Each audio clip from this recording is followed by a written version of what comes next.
நீ ஃபர்ஸ்ட் நீ பேச இது பண்ணுடா. பேச்சுல ஒரு பணி இருக்கட்டும்டா தம்பி. பணியோட தான் சார் நான் பேசிட்டு இருக்கேன். ஐயோ இவன் நம்ம எதனா ஒன்று சொன்னா கண்டிப்பா நீ என்கிட்ட மாட்டி.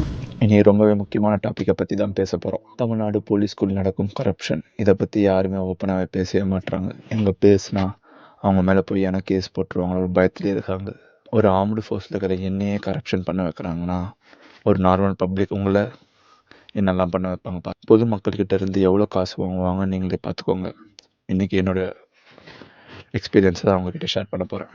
பிஃபோர் இதை ஆரம்பிக்கிறதுக்கு முன்னாடி நான் ஒன்று கிளியராக சொல்லிக்க விரும்புகிறேன்.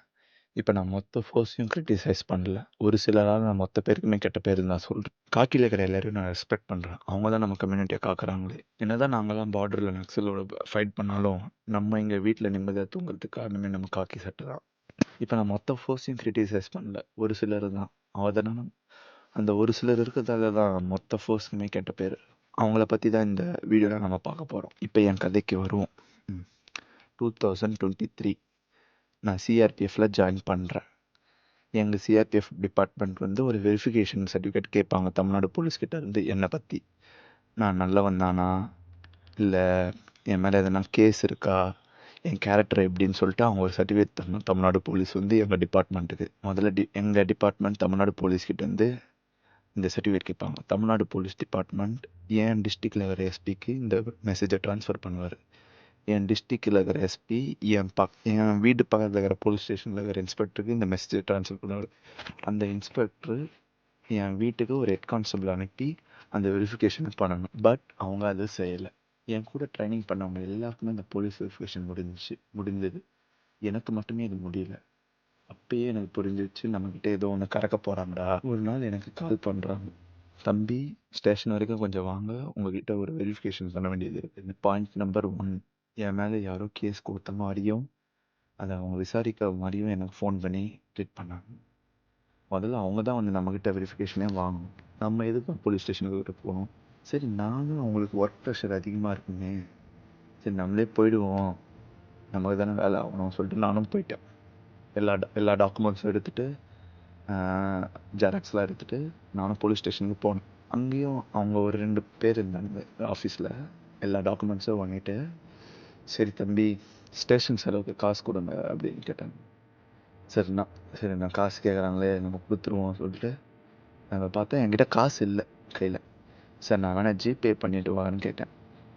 உடனே அவங்க டிஜிட்டல் இந்தியா இது, ஜிபேலாம் பண்ண ட்ரான்சாக்ஷன் வந்து மாட்டிப்பாங்கள, ஸோ வேணாம் தம்பி அப்படின்ட்டாங்க. சரி நானும் வந்து விளையாட போயிட்டேன். அப்படியே அங்கேருந்து சைக்கிள் எடுத்துகிட்டு நான் விளையாட போயிட்டேன்.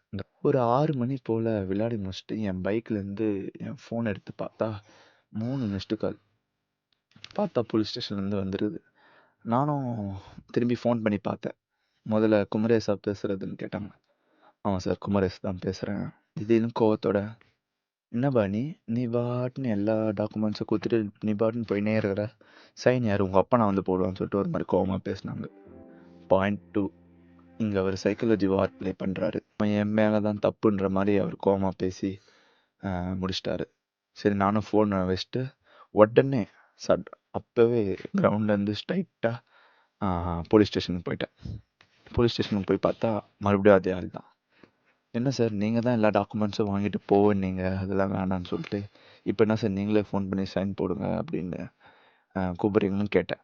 ஒர்க் ப்ரெஷர் தம்பி, உனக்கு தெரியாதுதா, அதான் கொஞ்சம் கோவமாக பேசிட்டேன், சாரிபா வந்து அன்பாக உட்கார வச்சார். நானும் உக்காஞ்சேன். உடனே அவர் கதையை ஆரம்பிச்சிட்டார். அவர் யூனிஃபார்ம் சர்வீஸில் ரொம்ப ப்ரெஷர் இருக்கும் தம்பி, என் சொந்தக்காரங்களே என்னை ஏமாத்துறாங்க, என் லேண்டு விற்கணும் தம்பி, அது ரிஜிஸ்ட்ரேஷனுக்கு கொஞ்சம் காசு தேவைப்படுது, ஒரு 5,000 வரைக்கும் தேவைப்படுது அப்படின்னு சொன்னார். நான் உடனே எனக்கு டைம் ஆச்சு சார், நான் கிளம்பணும் அப்படின்னு சொல்லிட்டேன். ஓ அப்படியா, சரி இப்போ நீ கொடுத்த ஜெராக்ஸை இன்னொரு செட்டு எடுத்துகிட்டு வா அப்படின்னு சொன்னார். நான் உடனே ஏன் சார் எப்படி பண்ணுறீங்கன்னு கேட்டதுக்கு, ஒரு செட்டு நாங்கள் வச்சுப்போம், ஒரு செட்டு உங்கள் டிபார்ட்மெண்ட்டுக்கு அனுப்பிச்சிப்போம் அப்படின்னு சொன்னார். பாயிண்ட் 3, ரிவர்ஸ் சைக்காலஜி ப்ளே பண்ணுறாரு. இன்னமும் எனக்கு தான் ரொம்ப அவசரம் மாதிரியும் எனக்கு உடனே இதை வெரிஃபிகேஷன் முடிக்கிற மாதிரியும் அவர் பேசினார். உனக்கு ரொம்ப அவசரம்னு எனக்கு புரியுது தம்பி, பிரச்சனை இல்லை பண்ணிடலாம், ஒரு 5K வரைக்கும் செலவாகும் அப்படின்னு சொன்னார். நான் உடனே பார்த்தா மறுபடியும் அவன் காசு தாண்டா கேட்குறான், எனக்கு காசு கொடுத்தே அவன் போல அப்படின்னு நானும் புரிஞ்சுக்கிட்டேன்.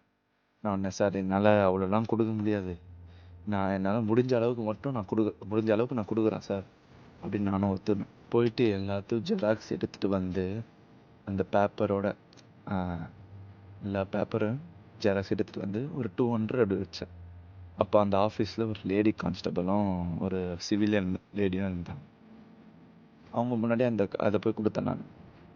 உடனே இந்த பேப்பரையும் அந்த 200 ரூபாய் தூக்கி விசிறி என் மூஞ்சிலே எரிஞ்சிட்டாரு.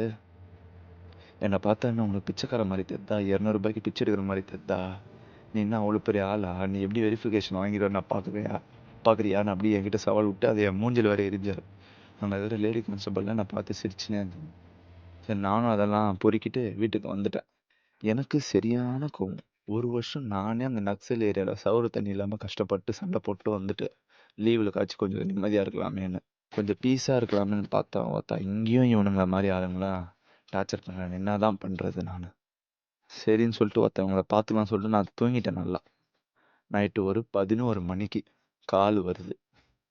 யாருன்னு பார்த்தா நம்ம ஆட்டோக்கார தம்பி.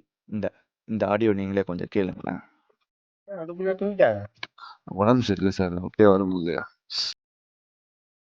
ஏன்டா இப்படி பண்ணிட்டு போறா டேய்? நீ ஏன்டா இப்படி டென்ஷன்ல ஒரு குழம்பு ஊட்டியாடா டேய் சார்? தம்பி? எனக்கும் 1000 பிரச்சனை தான் சார் இருக்குது. நீங்க என்ன பண்ணிக்கோங்க சார். என்ன நல்லது. பண்ணீங்க பண்ணிக்கவா? என்ன ஏன்டா இப்படி பேசுற? டிப்ரெஷன் தானடா இருக்கிற? ஏய் சொல்லுங்க சார். ஏன்டா தம்பி, நான் ஒண்ணு சொல்லும் போதே ஒரு விஷயம் சொல்றேன்னா, சரி என்னால முடியாது சார், என்கிட்ட இவ்வளவுதான் சார் இருக்கு அப்படின்னு நானும் நீ அதானே சார் சொல்லியிருந்தேன்னா. சொன்னேன், அவ்வளவுதான் சார். இல்ல இல்லையே டேய் தம்பி, நான் உங்ககிட்ட சொல்லும் போது நீங்க இவ்வளவுனா கேட்கும் கொடுத்துட்டு போவாங்கடா. ஆஹா, நான் என்ன சொன்னேன் உங்ககிட்ட, நீ இவ்வளவுனா கொடுப்பாங்க சார். அப்ப என்ன சொன்னேன், சரி என்னால முடிஞ்ச அளவுக்கு ஏதாவது தரேன் சார் அப்படின்ட்டு போனேன். சரி சொன்னதுல பாதியாவது ஏதாவது தரணும்னு பார்த்தா நீ அது கொடுத்தவே எனக்கு அந்த டைம்ல நம்மளுக்கு எப்படி இருக்கும்? நம்மளுக்கு ஏதோ பிச்சு போற மாதிரி கூட்டு போறானோன்ற மாதிரி தான் எனக்கு தோணுச்சு. 200 என்ன சார் பிச்சை ஏய், போடுறது? அதெல்லாம் எனக்கே எவ்வளவு பெரிய அமௌண்ட் தெரியுமா சார்? ஏன்டா நீ பெரிய பெரிய வார்த்தைலாம் பேசுற டேய்? நீ பேசுறதுக்கும் நான் நினைக்கிறத சொல்றேன், புரியுதா? நீ அந்த மாதிரி சொன்னோன்னே ஏதோ இந்த பையன் ஏதோ நம்ம இந்த மாதிரி நினைச்சிட்டானோ அப்படின்ற மாதிரி எனக்கு ஃபீல் பண்ணி தான் நான் உங்ககிட்ட பேசுறேன். எல்லாம் மறுபடியும் உனக்கு ஃபோன் பண்ணி பேசுறேன். எனக்கு அவசியம் இல்லை. இருக்கிறவங்க கிட்ட நீங்க அப்படி சொல்லும் போது எனக்கு இருக்கிறப்பட்டவங்க ஏன் சார் அந்த வேலைக்கு போறான்? அங்க போயிட்டு காஷ்மீர்லயும் அந்த பார்டர்லயும் போயிட்டு இப்ப ஃபர்ஸ்ட் நீ பேச இது பண்ணுடா. பேச்சுல ஒரு பணி இருக்கட்டும்டா தம்பி. பணியோட தான் சார் நான் பேசிட்டு இருக்கேன். ஐயோ, இவன் நம்ம எதனா ஒண்ணு சொன்னா நீ கண்டிப்பா நீ என்கிட்ட மாட்டிருந்தேன்னு வச்சு, நான் எதுக்குன்னா இதுக்காக போன் பண்ணு எனக்கும் தெரியல. சரி விடு. அந்த மாதிரி நீ அந்த மாதிரி நினைச்சிட்டியோ அப்படின்ற மாதிரி தான் உங்கள்கிட்ட அந்த மாதிரி ஆர்ட்ஸா பேசுறேன், புரியுதா? அந்த மாதிரி ஆர்ட்ஸா பேசுறேன். ஆர்ட்ஸா பேசலாம் ஒண்ணும் இல்லை, நீ போடா தம்பின்னு ஒண்ணு அனுப்பிச்சு விட்டேன். ஹலோ. சார் ஐயோ, உன்னை எந்த மாதிரி கேட்டேன்? நீ எந்த இதுல இருக்குன்னே இன்னும் என்னால உன்னை அசியூம் பண்ண முடியலடா தம்பி.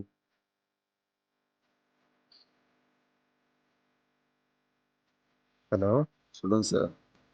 சரிடா தம்பி, நீ பாருடா தம்பி, நான் ஒன்னும் சொல்றதுக்கு இல்ல. சரி நீ பாரு. சரிடா தம்பி, எதுனா சொல்லணுமா? இல்ல சார். ஒரு ஃபோர்ஸில் இருக்கிற என்னையே இப்படி மிரட்டுறானுங்க. ஒரு நார்மல் பப்ளிக்லாம் கிடச்சா இவனுங்க என்ன பண்ணுவானுங்க? ஒரு வாட்டியாச்சும் கன்னை பிடிச்சி இவனுங்க சாவை நேரில் பார்த்துருப்பானுங்களா? இல்லை சோறு தண்ணி இல்லாமல் கஷ்டப்பட்டு அந்த பார்டர்லலாம் கஷ்டப்பட்டுருப்பானுங்களா இவனுங்களாம்? காசு நிறைய சம்பாதிக்கணும்னா மிலிட்ரிக்கு வா, பார்டருக்கு போ, டெரரிஸ்டோட குடும்பம் நடத்து, அப்போ தெரியும் கஷ்டம் உனக்கு காசு எவ்வளோ சம்பாதிக்கணும்னு. அதை விட்டுட்டு இங்கே வந்து மிரட்டி காசு வாங்கினுக்கிற. உன் வேலை தானே செய்கிற. எப்போ உயிர் போகணும்னு தெரியாமலே பயந்தே செத்துருவேன். இவனுங்கிற மாதிரி ஆள் இருக்கிறதால தான் பப்ளிக் இந்த சிஸ்டம் மேலே இருக்கிற நம்பிக்கையே இல்லாமல் போயிடுது. இப்போவும் சொல்கிறேன், நிறைய போலீஸ் நம்ம சேஃப்டிக்காக டே அண்ட் நைட்டாக உழைக்கிறாங்க. அவங்களுக்கெல்லாம் என் சல்யூட். ஒரு ஆர்ம்டு ஃபோர்ஸ் சோல்ஜர் என்னாலே இவனுங்களை எதுவுமே பண்ண முடியல. இவன் இப்படி பண்ணுறான்னு சொல்லிட்டு இவன் சீனியர் ஆஃபீஸர்கிட்ட போனால் அவனுக்குமே இதில் ஷேர் இருக்குது. நம்ம யாரை நம்பி அவன்கிட்ட கம்ப்ளைண்ட் பண்ணுறது? இதை பற்றி ஒரு நார்மல் பப்ளிக்லாம் கிடச்சா என்ன தான் பண்ணுவாங்க இவனுங்க? அவங்களால என்ன தான் பண்ண முடியும்? நார்மல் பப்ளிக்கால் 5000 10,000த்துக்குலாம் எங்கே போவானுங்க அவங்க?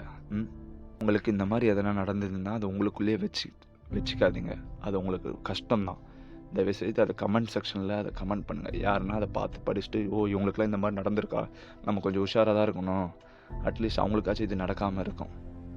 தமிழ்நாடு டிஜி கண்ணில் படுற வரைக்கும் இது ஷேர் பண்ணுங்க. கடைசியாக ஒன்று சொல்லிக்க விரும்புகிறேன்.